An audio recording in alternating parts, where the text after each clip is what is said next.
Hi guys, what's up mga kabarangay? So for today's video, I just wanna share my trade for this upcoming week. So today is November 30, 2025. So uh by next week is December 1. Okay, last month of the year. So I am preparing my trade for tomorrow. But first, before I start, I just wanna say disclaimer on this video. I am not a professional trader. I just wanna record my trading journey. Okay, and you know, I just wanna have some memories about my trading journey para in the future I have something na pinapanood, no? The way I trade and my background, no? Actually, this is my room as an OFW here in South Korea, and this video I will upload it into my different social media account like YouTube, TikTok, and Facebook. So, yun. And I hope uh, mapanood nyo tong video na to. So, ah, well, share ko lang naman yung simpleng possible trade ko by tomorrow, Monday. Okay?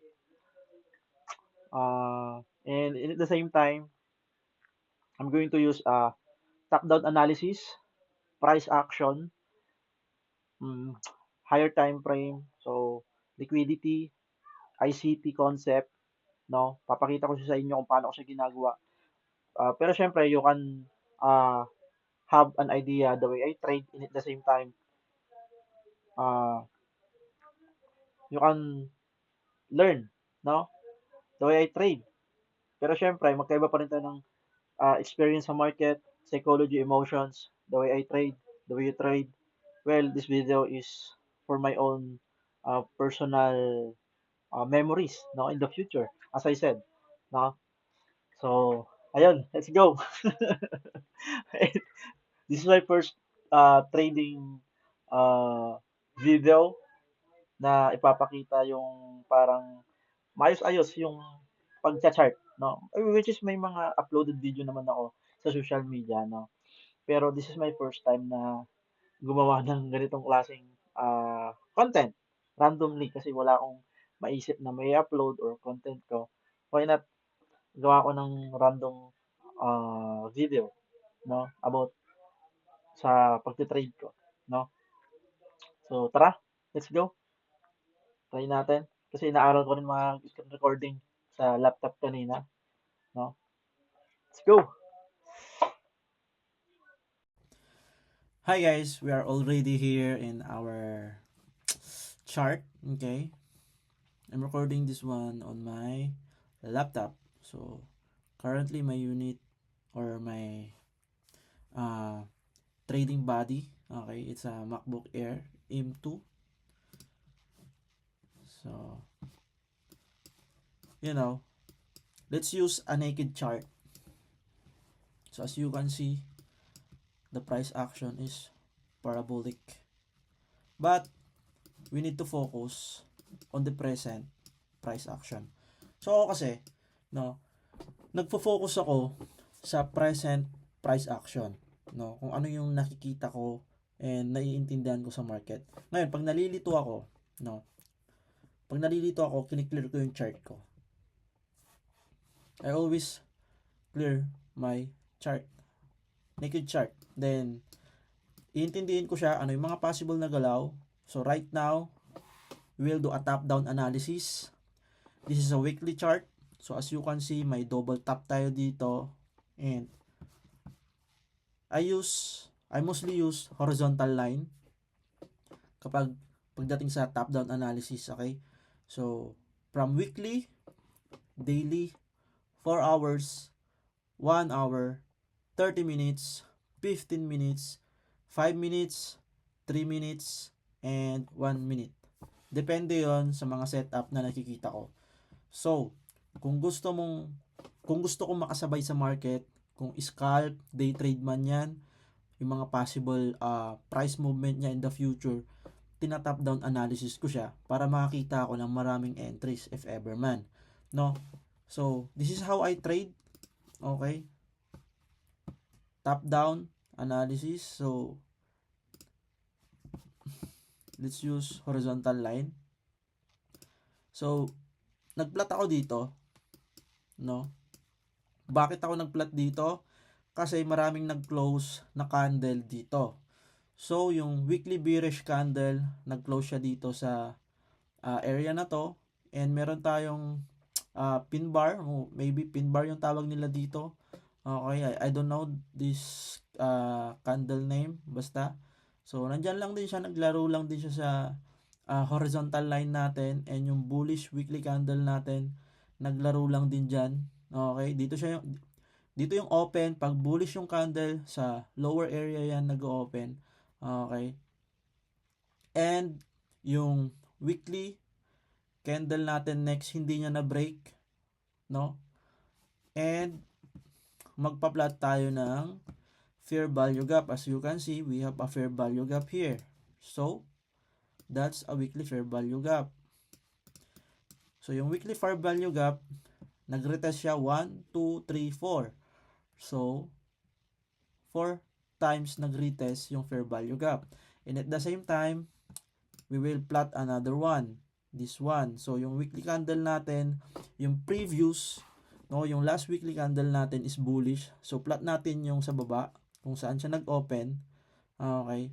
So, another one, yung previous niya na bearish weekly candle, dito rin nag-close. Okay. Then, nag-open dito. So, we have upcoming liquidity sweep. Okay, weekly. Ito yung possible. Okay. Possible liquidity sweep. Pero, ang mangyayari dyan, papalitan ko yan ng horizontal line ko para hindi na tayo palit ng palit mamaya. So, weekly liquidity, okay? Possible yan, makiklear niya yung liquidity dyan. And at the same time, we have a double relative equal high, okay? Double top. So, yan, liquidity yan. Masisweep din yan in the future. So, meron tayong weekly liquidity dito. This coming week to, possible, no? Or tomorrow, no? So, ayan. So, yung liquidity, kung saan nag-close yung bullish candle and bearish candle natin ng weekly candle, same area din siya, 'di ba? So, right now, meron tayo dito another one. Plot tayo dito sa weekly candle and weekly bullish candle and bearish candle. Yung high at saka ano to? Open. No? Yung close ng weekly bullish candle and open ng bearish weekly candle. So, after that, so medyo naintindihan na natin yung weekly, no? Weekly price action natin. So, yan, may mga nakalinya na tayo. Punta tayo sa daily. Okay, sa daily, plot ulit tayo para maintindihan natin yung price action, yung possible galaw niya in the future. So, daily. So, nag-top ulit siya, 'di ba? So, 1, 2, nag-retest siya. Okay, and we also another daily fair value gap. So, another one, 'di ba? So, next, meron tayong liquidity sweep na dito na nangyari.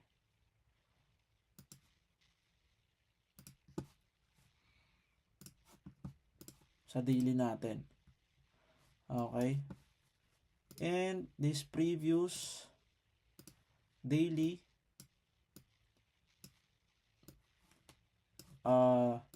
previous bearish fair value gap, inverse fair value gap, okay?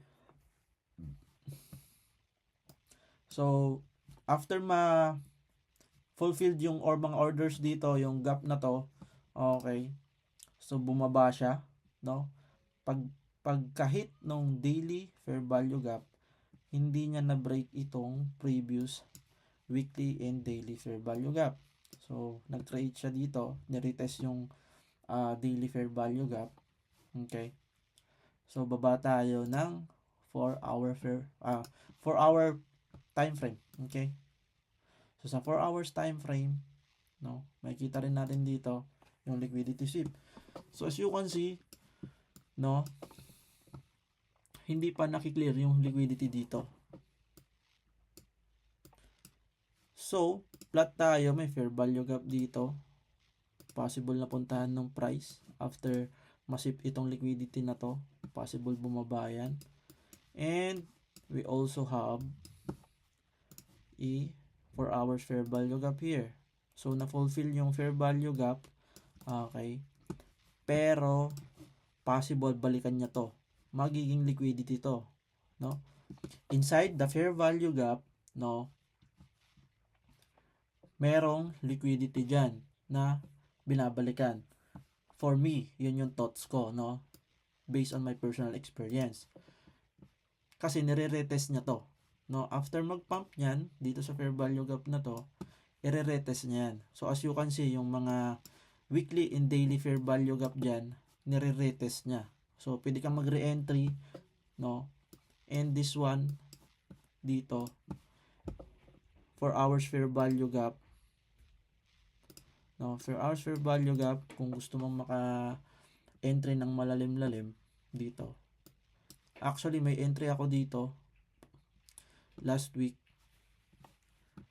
No, so ayan.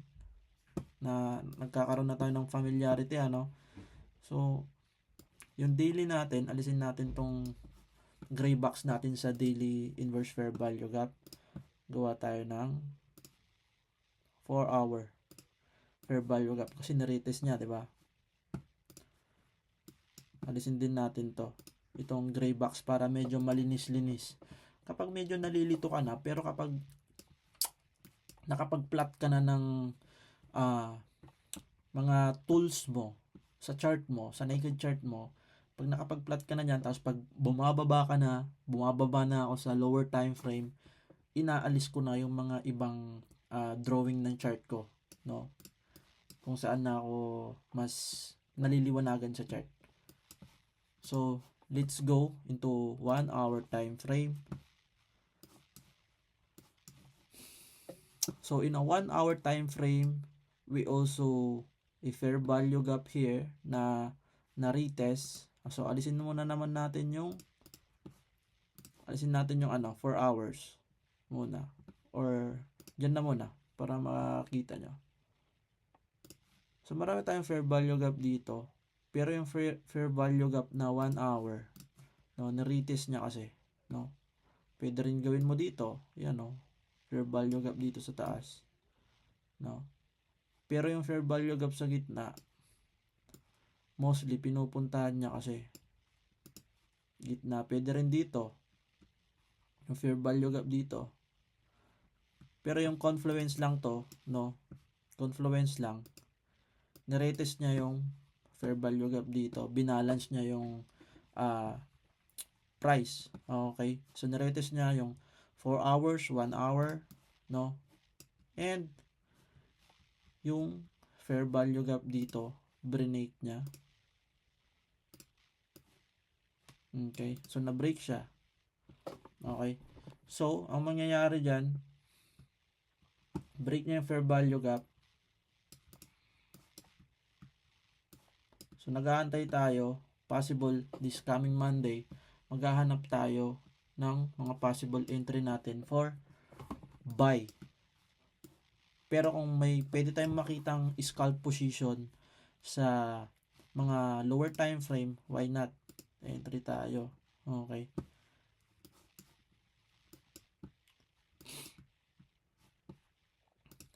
So, ako kasi guys, ma-share ko lang din yung indicator na gamit ko. I use RSI divergence. So, ang pangalan nito, itong gamit ko, RSI divergence. Well, nagagamit ko rin naman siya, pero hindi ako umaasa sa mga indicator na to. Parang dagdag confluence na lang din siya. And at the same time, pull up ko yung chart ko. So, ay yung indicator ko. That's my indicator. My indicator is VWAP, 20 AMA, 50 AMA, and 200 AMA. So, dalawa lang yung, actually, isa lang to eh. So, pag in-on off ko na, nandyan na lahat. No? Magkakasama na yan. Nasa trading view naman yan. So, ayan. So, ginagamit ko siya for trend recognition, no?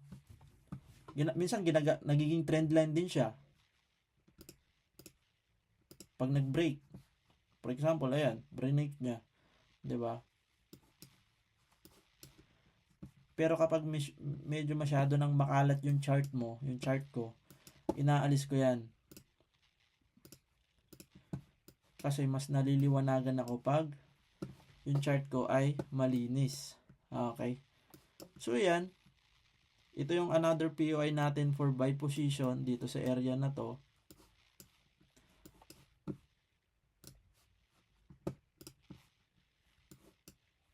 And this one, okay, as you can see, na-break itong fair value gap dito.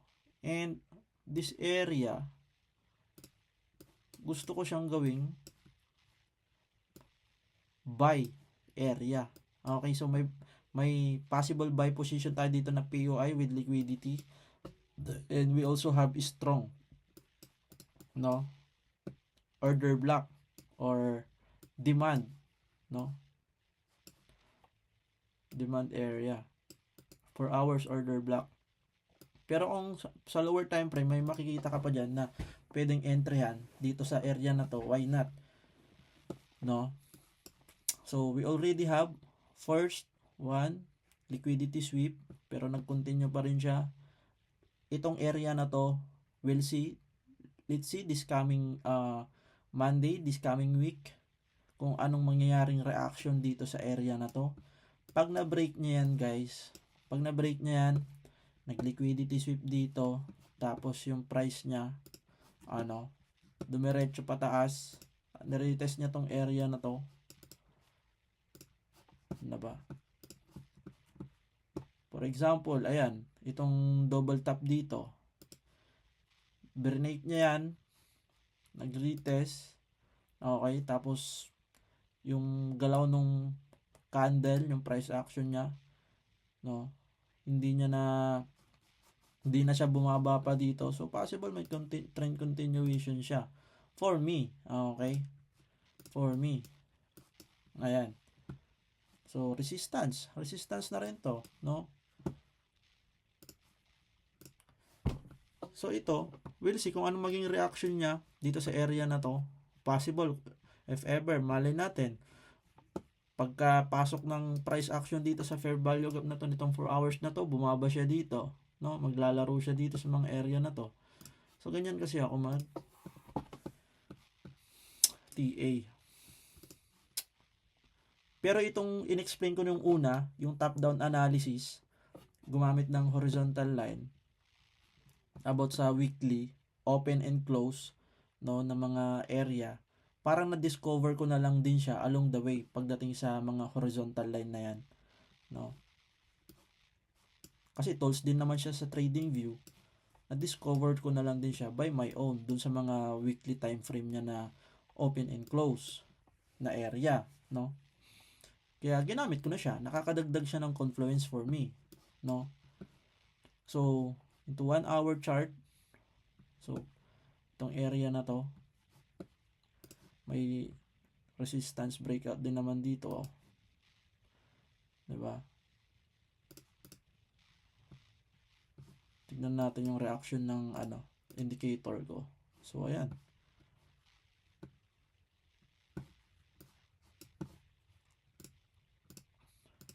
Yung indicator ko na to, yung VWAP and mga EMS ko, if the price action, kumbaga nasa above siya ng indicator ko na yon, bullish for me, no? Kapag nasa baba naman, bearish siya. For example, ito, na-break yung 200 AMA, no? Yung 200 AMA ko dito is yung blue, no? So na-break siya, downtrend. Hanap ako dyan ng mga scalp entry ko na pwedeng entryhan. Okay. Ganun din pag bullish trend. Ayan, break niya. nasa above, no? Pag below naman, below ng 200, yung mga indicators ko, bearish siya for me. Ganyan ko lang din siya basahin. Parang confluence lang din siya kasama ng RSI divergence ko. So, ayan, nagkakaroon na tayo ng linaw. May mga trade ako dito this past last Friday. So far so good naman. May mga panalo ako. So ayan. So as you can see, yung 30 minutes fair value gap na-retest din niya dito.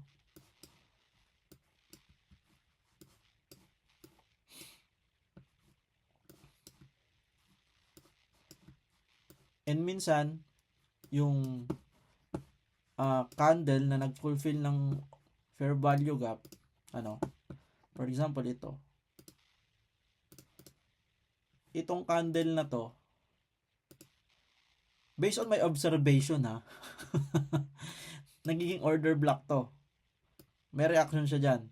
Nagre-react yan. Nagiging order block yan for buy position. For example, ito. Pwede to. For example, ito. In this 30 minutes fair value gap, yung candle na nag-fulfill sa order na to, itong block na to, no? Tignan nyo yung reaction nitong candle na to. Diba? Ayan, karoon siya ng reaction. Diba? Itong bullish candle na to.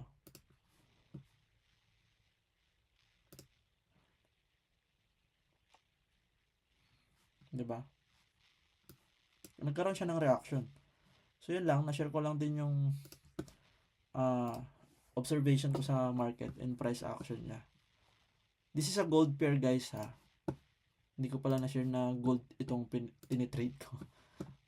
I only trade gold. No. So ayan no.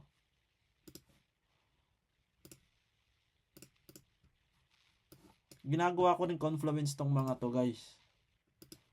Na mga possible pwedeng mag-react yung price. And at the same time, I use Fibonacci level. Okay. Ayan o. Premium area. Okay. Pasok din siya. Pasok sa confluence ko. I also use my fib. Naka-reverse yung fib ko.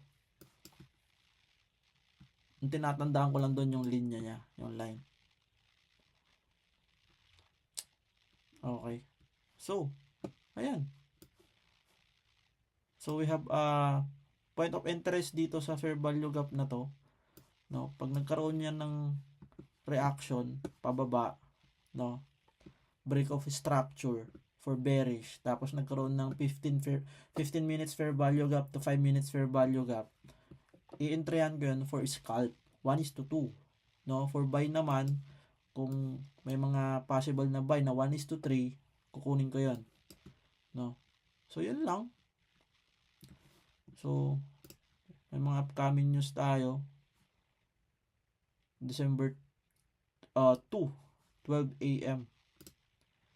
Okay. So, ang open ng market dito sa South Korea, sa gold market, is 8 AM. So, kahit na busy ako sa work, kahit papaano, nakakatingin ako ng chart, no? So, that's the way I trade.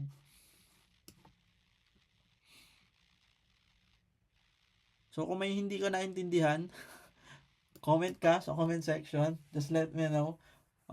Kung may suggestion ka naman, please comment para at least matuto rin ako, magkaroon din ako ng idea.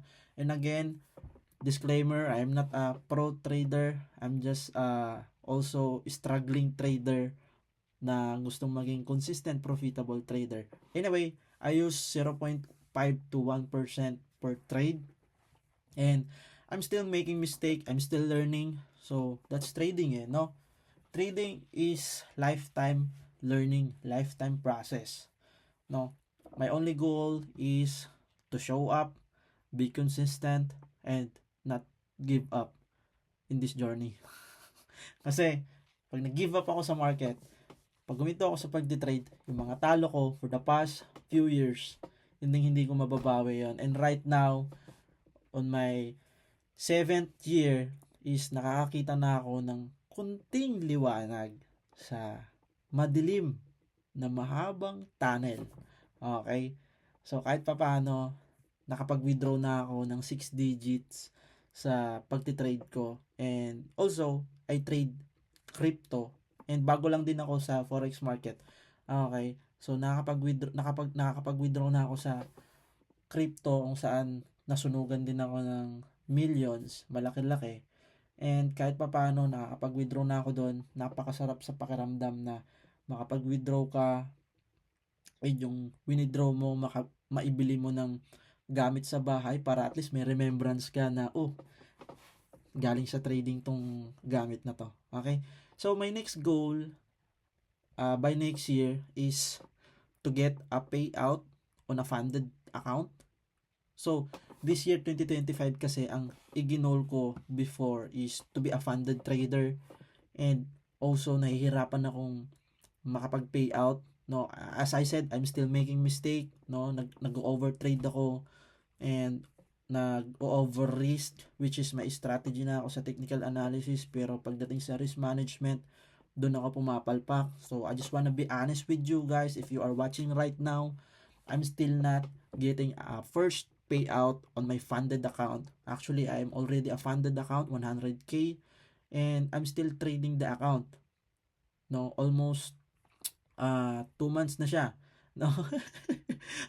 but at least hindi siya nasusunog, no. Yun yung kahit papaano nasa safety net pa din siya, no. Hindi siya nasusunog. I'm still making mistake and I'm still learning. I just wanna be honest with you guys, no. At least you saw the way I trade, no. I am more on price action, market structure, no, liquidity, and ICT entry. Okay?